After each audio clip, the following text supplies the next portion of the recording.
आप देख रहे हैं डार्क फाइल्स। तो चलिए बढ़ते हैं आज की इस कहानी की ओर। बात बहुत पुरानी है।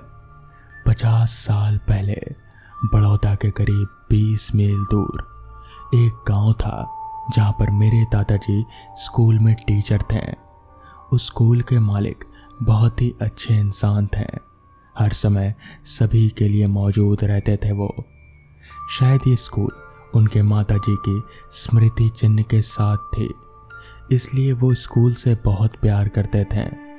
एक चौकीदार जो स्कूल में सालों से कार्यरत था, अवकाश ग्रहण करने के बाद वो एक नया चौकीदार नियुक्त हुआ। जो मालिक ने अपने गांव के साथ और अपने परिवार में किसी के ना होने से उसे 24 घंटे में स्कूल में रहने में कोई ऐतराज नहीं था। उसे स्कूल के साथ लगता एक कमरा दिया गया जिसमें वो रहता था। दिन में प्रिंसिपल रूम के बाहर उनका चपरासी, शाम को स्कूल बंद करके अपने कमरे में खाना बनाता, खाता, बगीचे में ठंडी घास पर बैठा रहता, फिर नींद आने पर एक चक्कर मारकर सो जाता। इसी दिनचर्या में कुछ महीने बीत गए। फिर एक दिन रात के तकरीबन 2 बजे जब एकाएक कुछ अजीब से कोलाहल से उसकी नींद खुल उठी। उठकर देखा कमरे में जलती लाइट लैंप बंद हो चुकी है। शायद लाइट चली गई थी। बड़ी अजीब बात थी, इतने महीनों में शायद पहली बार ही लाइट गई थी। उसके पास एक बहुत ही मजबूत टॉर्च भी था। थोड़ी ही कोशिश से उसे मिल गया। शुरू के कमरे से बाहर निकला। चारों ओर एक भयावह अंधकार। हवा में एक कतरा भी कहीं भी उसके शरीर को छू नहीं रहा था। उसे घुटन महसूस होने लगी थी। ठीक उसी वक्त फिर फिजा में उभरी कई सारे बच्चों का कोलाहल, साथ ही एक आदमी और एक महिला का आवाज जो उन बच्चों को खामोश करने का जतन कर रहे थे। सारी आवाजें उस खामोशी में उसे एकदम स्पष्ट सुने जा रही थी। पर यह कैसे संभव था, सोचता हुआ वो स्कूल के दरवाजे की ओर आगे बढ़ गया। क्या उससे कोई गलती हो गई? बच्चे और शिक्षक भीतर ही बंद हो गए, या फिर वो कोई सपना देख रहा है? सोचता हुआ आगे बढ़ ही रहा था, तभी वो हड़बड़ाहट में एक पत्थर पर उलझ कर गिर गया। अब उसे महसूस हुआ कि जो कुछ हो रहा था वो एकदम सच था। वो सो नहीं रहा था। एकाएक उसके शरीर में एक झुरझुरी सी उठी। उसके रीढ़ की हड्डी से होती हुई वो ठंडी का एहसास उसके मन और दिमाग पर छाने लगा और वो वहीं गिरकर बेहोश हो गया। डर से बेहोश होकर गिर जाने के बाद रामकिशन की चेतना एकाएक लौटने लगी। उसे अपने चारों ओर पैरों की आवाज आ रहे थे।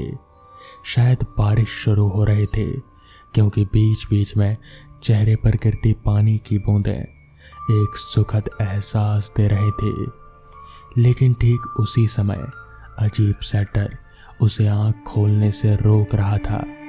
थोड़ी देर बाद उसके कानों में प्रिंसिपल सर की आवाज आई, जो सबको हटने को कह रहे थे और उसका नाम जोर से पुकार रहे थे। उनकी आवाज सुनते ही उसकी जान में जैसे जान आ गई। वो तेजी से उठ गया। चारों ओर दिन का उजाला। स्कूल के बच्चों, टीचर्स, प्रिंसिपल सर को देख वो बहुत ही खुश हो गया। पर अगले ही पल रात की बातें याद आते ही फिर डर से बेहाल होने लगा। थोड़ी देर के बाद वो प्रिंसिपल सर के ऑफिस में उनके सामने खड़ा था। काफ़ी टीचर्स भी थे जो उसके इस हालत के विषय में जानना चाह रहे थे। पिछली रात की सारी बातें बताने के बाद सभी लोग बहुत ही चौंक गए। प्रिंसिपल सर ने सभी को आदेश दिया कि इस बारे में कोई बात नहीं होगी। ये स्कूल की बदनामी का एक कारण बन सकता है। और फिर वो मालिक को सारी बातों से अवगत करवाते हैं। सभी अपनी ओर से नई नई बातें जोड़ना शुरू करते हैं। शाम होते ही फिर वही अकेलापन, बंद स्कूल। एक नई चीज जुड़ चुकी थी।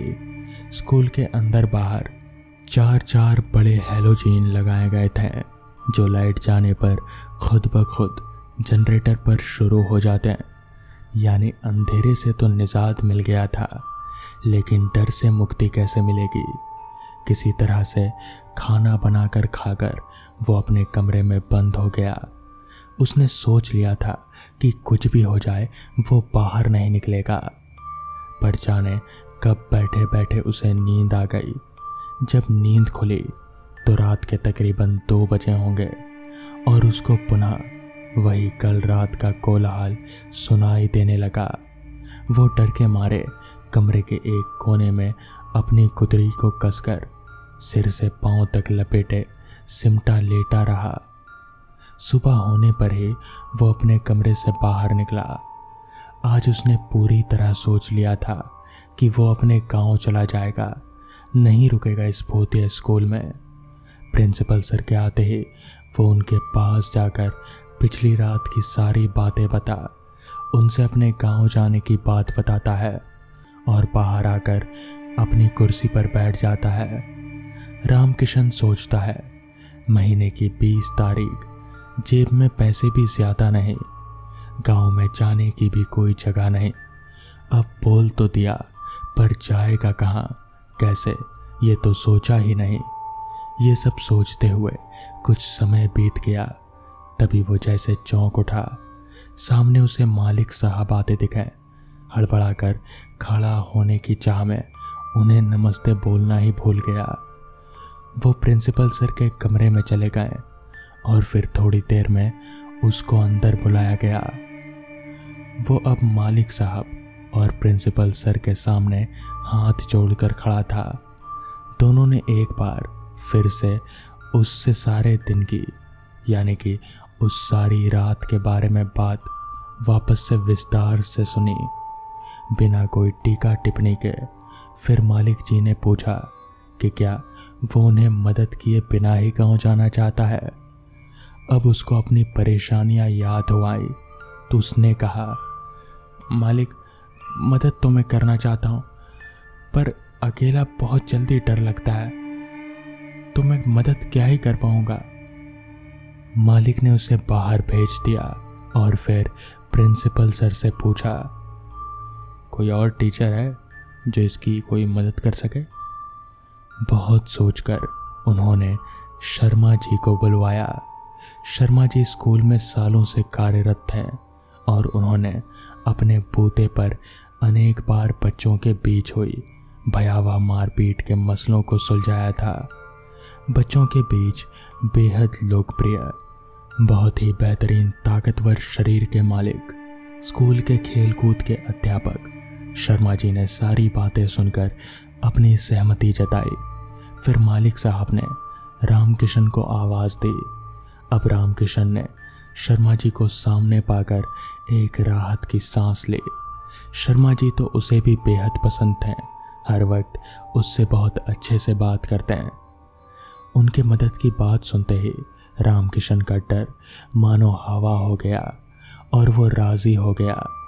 शर्मा जी दोपहर को ही अपने घर के लिए निकल गए थे, पर शाम को छुट्टी होने से पहले ही एक बड़ा सा टिफिन और अपने सोने की व्यवस्था लेकर वापस आया। देख जैसे रामकिशन की जान में जान आ गई। सभी के जाने के बाद प्रिंसिपल साहब ने जाते हुए अपनी कार गेट पर रोकी और रामकिशन से पूछा, सब ठीक है ना, डर तो नहीं लग रहा अब।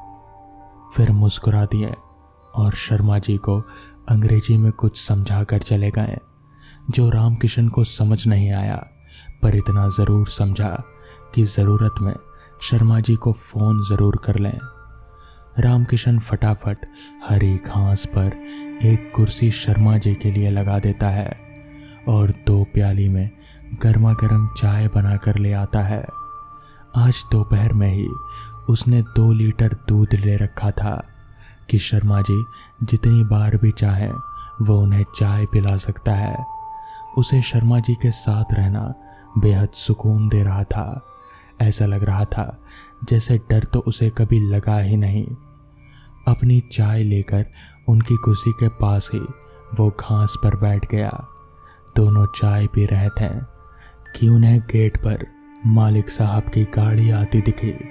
दोनों अपनी चाय छोड़कर गेट पर दौड़े। मालिक साहब कार को वहीं छोड़कर अंदर आ गए और शर्मा जी से अंग्रेजी में कुछ बातें करने लगे, फिर चले गए। रामकिशन को उनकी बातों का कोई भी मतलब समझ नहीं आया, पर उनका आना दो बातें ज़रूर समझा गया। एक, वो खुद उन लोगों के लिए परेशान है, और दूसरा, काम में कुछ डर की बात तो ज़रूर है। खैर, इधर उधर की बातें करते हुए रात के कोई 10 बज गए जब शर्मा जी ने खाना खाने का प्रस्ताव रखा और रामकिशन के लाख कहने के बावजूद उसे साथ में खाने के लिए मजबूर किया। शर्मा जी के घर का खाना बेहद ही लजीज था। दोनों खाकर फिर घास पर एक दरी बिछाकर ठंडक का मज़ा लेने लगे। कोई 11:30 बजे जब नींद आने लगी तो वो कमरे में आकर अपने बिस्तर पर सो गए। रामकिशन की नींद खुली तो देखा शर्मा जी कमरे की खिड़की के पास खड़े बेहद ध्यान से कुछ देख रहे हैं। स्कूल से वही आवाज़ें बच्चों के टीचर्स की एकदम स्पष्ट सुनाई दे रहे थे। रामकिशन को उठा देख शर्मा जी ने हल्की मुस्कान लाते हुए पूछा, डर तो नहीं रहे?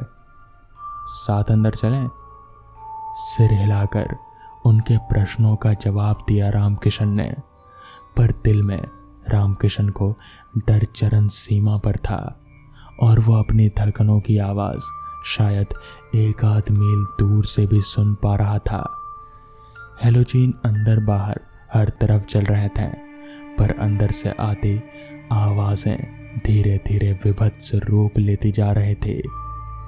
पहले फ्लोर के कमरों की बिजली जल बुझ रही थी और इन्हीं कमरों में से ये आवाज़ें अब चित्कार का रूप लेती जा रहे थे। रामकिशन शर्मा जी के साथ आहिस्ता आहिस्ता सीढ़ियाँ चढ़कर दूसरे फ्लोर की तरफ आगे बढ़ने लगा। पहले कमरे के पास पहुंचते ही शर्मा जी एक झटके से दरवाज़ा खोलते हैं और एकदम से चौंक पड़ते हैं। वहाँ एकदम शांति थी।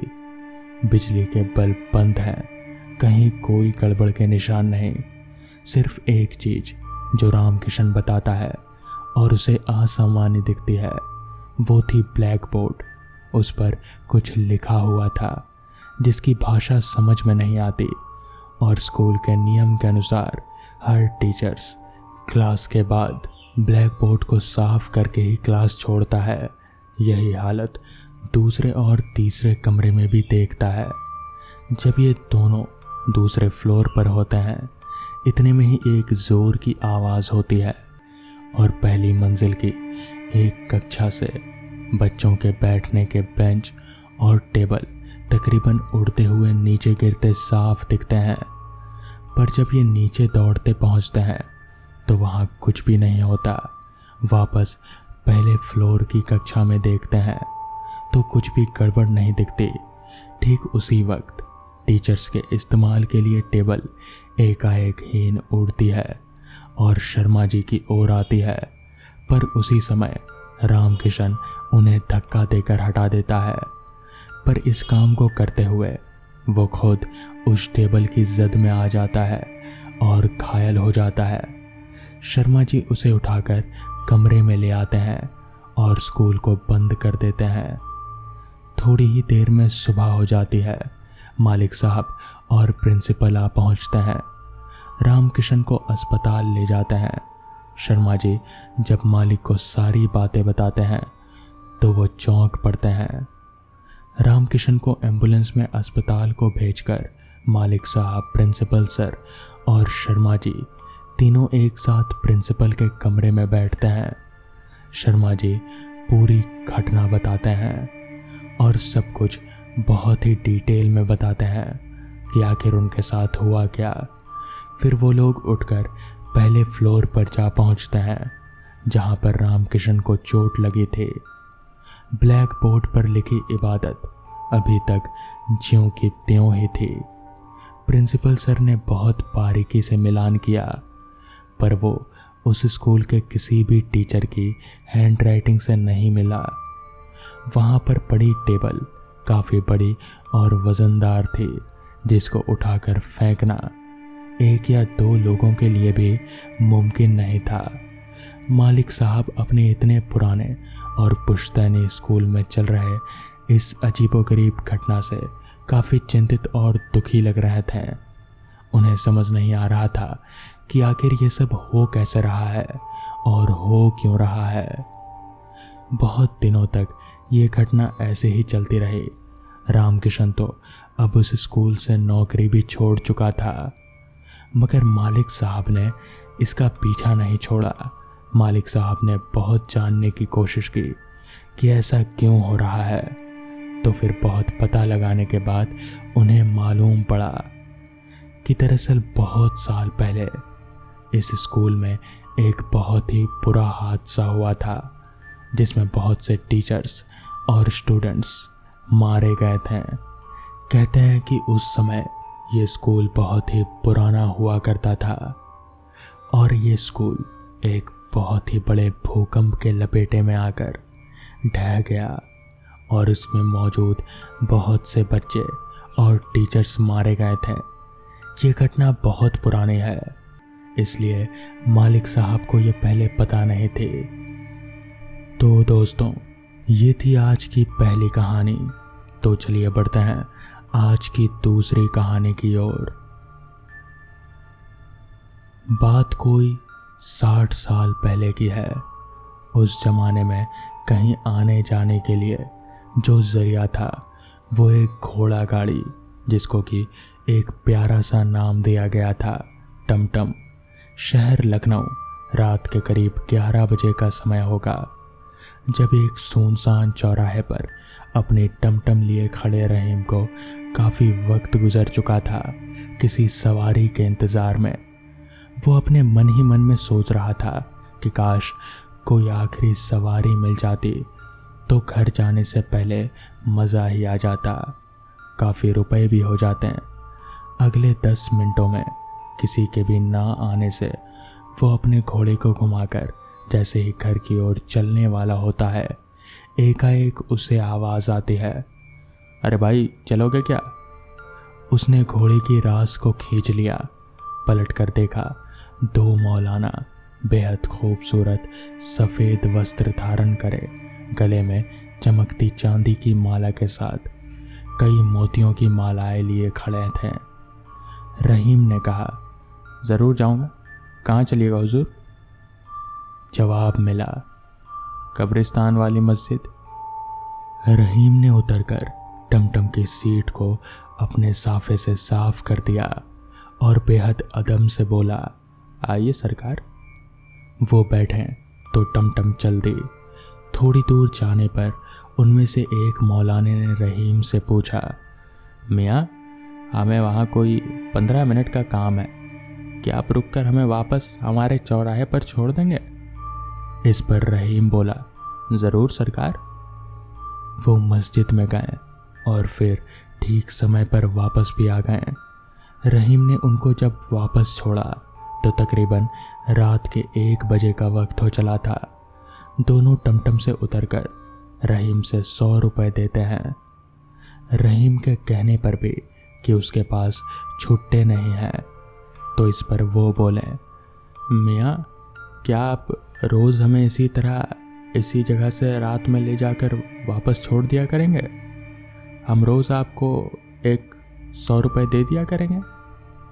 रहीम बेहद खुश होकर उन्हें हामी भर देता है और घर चला आता है। एक दिन में ही 1 महीने की कमाई। ये सिलसिला चल निकलता है। बिना किसी पूछताछ के रहीम उनको लेता और वापस छोड़ता, पर पैसा कहाँ शांत रहता है। कुछ ही दिनों में रहीम के रहन सहन खान पान का फ़र्क लोगों को साफ दिखने लगा और उन लोगों में से कुछ को नागवार भी गुजरने लगा। सबसे ज़्यादा तकलीफ़ होने लगी रहीम के चचेरे भाई मजीद को। एक दिन अपनी पत्नी के बहकावे पर वो थाने जा पहुंचता है और उसने अपने भाई के खिलाफ रिपोर्ट दर्ज कराई कि वो कुछ गलत तरीके से पैसे बना रहा है। कुछ दिनों की तहकीकात के बाद एक दिन रात को लौटते समय पुलिस ने रहीम और उन दोनों मौलानाओं को पकड़कर थाने में बंद कर दिया। अगली सुबह थानेदार ये देखकर चौंक गया कि उसके थाने में सिर्फ रहीम अकेला बंद था। वो दोनों मौलाना गायब थे, जबकि थाने की चाबी हमेशा थानेदार की जेब में ही होती थी। आखिर किसी सबूत के ना मिलने से रहीम को भी छोड़ दिया गया। अब थानेदार साहब एक परेशानी का उनको सामना करना पड़ रहा था। जब भी वो किसी को गलत कारण से पकड़ते हैं, उन्हें कोई अनजान शक्ति बहुत ज़ोरों से मारती।